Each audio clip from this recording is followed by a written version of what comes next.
ஆனால் இன்னைக்கு நான் காவல்துறைக்கு எச்சரிக்கிறேன், நாளைக்கு காலையிலிருந்து உங்களை வீதியில மட்டும்தான் நாங்க வச்சிருப்போம். நீங்க ஓடிக்கிட்டே தான் இருக்கு.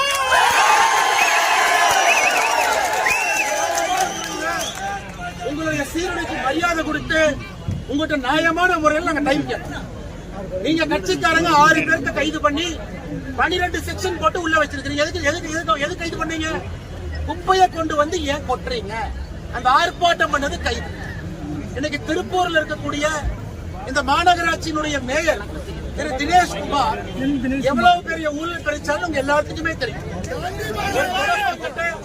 50 ரூபாய் தொடப்பா கட்டைய 450 ரூபாய்க்கு வாங்குறாங்க. இங்க ஊழல் செய்வதற்காகவே இந்த குப்பையை எங்கேயுமே சுத்திகரிக்காம 570 டன் குப்பை எடுத்து அதுக்கு டிரான்ஸ்போர்ட் காரங்கிட்ட கமிஷன்.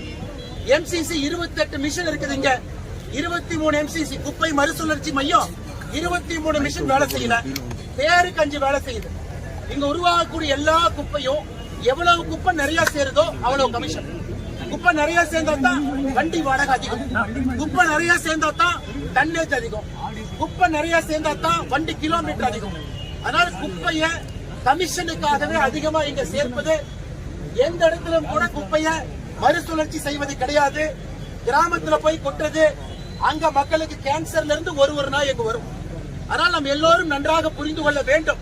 இன்னைக்கு ஆர்ப்பாட்டம் பண்ணலாம், போராட்டம் பண்ணலாம், அரசனுடைய முகமடியை கிழிச்சு மக்கள் முன்னாடி வைக்கலாம்.